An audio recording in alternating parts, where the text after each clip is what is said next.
जहां bank manager की गर्भवती पत्नी और बेटे की हत्या कर दी गई। दोनों की हत्या कर बेड बॉक्स में डाले गए शव। तो दोनों के दुपट्टों से गला दबाकर की गई हत्या। महिला शिखा 5 साल के बेटे रुद्रांश की हत्या से सनसनी मच गई है। मकान में ताला डालकर स्कूटी भी ले गए हत्यारे। बैंक मैनेजर संदीप घर पहुंचे तो बेड में मिला शव। बिजनौर की जलीलपुर पीएनबी की शाखा में मैनेजर है संदीप और हत्या में किसी करीबी का हाथ होने की आशंका जताई जा रही है। हसनापुर थाने की रामलीला ग्राउंड कॉलोनी में ये पूरी वारदात हुई है। देखिए, बैंक मैनेजर हैं जिनकी पत्नी और बेटे की हत्या कर दी गई है। उनसे संपर्क नहीं हो पा रहा है और उनके घर में ताला लगा हुआ है। इस सूचना पर पुलिस मौके पर पहुंची और उसकी जो पत्नी है और बच्चे हैं उनको ढूंढने का प्रयास किया गया।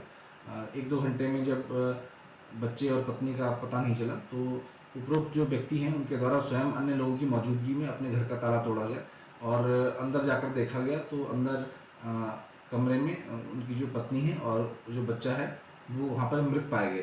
प्रथम दृष्टया देखने से लग रहा था कि संभवतः गला घोटकर इसमें हत्या की बात प्रतीत हो रही थी और जो व्यक्ति हैं उनकी शादी को 7 वर्ष हो चुके हैं और जो मायके हैं, मायके वालों को भी सूचित इसमें कर दिया गया था और वो भी जल्द ही पहुंचने वाले हैं और घर वालों की तरफ इसमें कुछ लोगों के ऊपर शक व्यक्त किया गया है। वो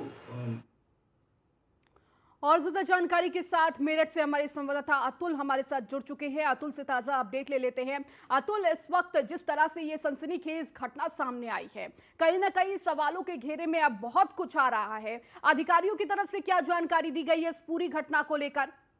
देखिए रितु, ये मेरठ के हसनापुर का मामला है जहां पर एसएसपी रोहित सिंह सजवान का कहना है कि जो पति है संदीप मैनेजर, उनके द्वारा ही सूचना मिलती है और उसके बाद जब मौके पर पुलिस पहुंचती है, जो क्षेत्र के लोग हैं उनके द्वारा ताला तोड़ा जाता है और घर के अंदर ये दोनों लाश मिलती है। लगातार देखा जाए तो ऐसी सनसनीखेज वारदात लगातार मेरठ के अंदर सामने आ रही है। और उसके बाद अब की बात की जाए, देखिए जहां खाकी पर लगातार सवाल खड़े हो रहे हैं, खाकी को लेकर के, सुरक्षा व्यवस्था को लेकर के सवालात खड़े हो रहे हैं, वहीं खाकी की अगर बात की जाए तो अगर बीते 7 दिन की बात की जाए तो लगभग दर्जन भर से ज्यादा मर्डर के और हत्या के मामले सामने आए। तो देखिए, मेरठ के अंदर कानून व्यवस्था को लेकर के, पुलिस व्यवस्था को लेकर के लगातार सवालात खड़े हो रहे हैं। और दूसरी बात, मैनेजर की पत्नी और एक बेटे की हत्या हो जाती है, मौके पर पुलिस पहुंचती है, मामले की जांच कर रही है। लेकिन फिलहाल पुलिस का कहना है कि इसमें कहीं ना कहीं कोई घर का ही व्यक्ति है जो संमिलित है, उसकी जांच की जा रही है। क्योंकि जो पैसे का विवाद है, पैसे के विवाद को लेकर के काफी दिन से परिवार के अंदर ये मामला चल रहा था, जिसके बाद देर रात ये जो घटना है उसको अंजाम दिया गया और जो आरोपी है मौके से फरार हो गए। बिल्कुल अतुल, देखिए, एक तरफ जहां कानून व्यवस्था पर सवाल खड़े हो रहे हैं, एक तरफ पुलिस लगातार ये दावे कर रही है कि अपराधियों पर शिकंजा कसा जा रहा है, लेकिन दूसरी तरफ अगर इस तरह की घटनाएं होंगी, देखिए, सवालों के घेरे में प्रशासन जरूर आ जाता है। वहीं दूसरी तरफ अगर अतुल बात की जाए परिवार वालों की, बैंक मैनेजर जो संदीप है, क्या उनके द्वारा किसी भी परिवारजन पर हत्या की आशंका जताई गई है, जिस पर हत्या करने का आरोप लगा हो, या किसी तरह की ऐसी जानकारी?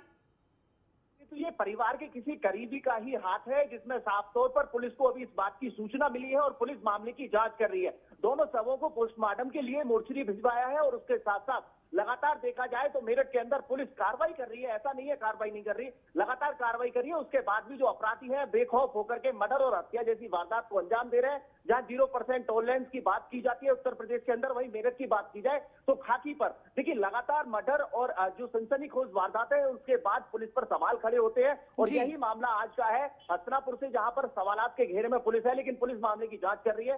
पुलिस का कहना है कि किसी करीबी का हाथ है। फिलहाल जो संदीप मैनेजर है उनके द्वारा जो सूचना दी गई है उसके आधार पर पुलिस कार्रवाई कर रही है। ठीक है अतुल, बहुत बहुत शुक्रिया इस जानकारी को साझा करने के लिए। बढ़ेंगे आगे। मौसम विभाग का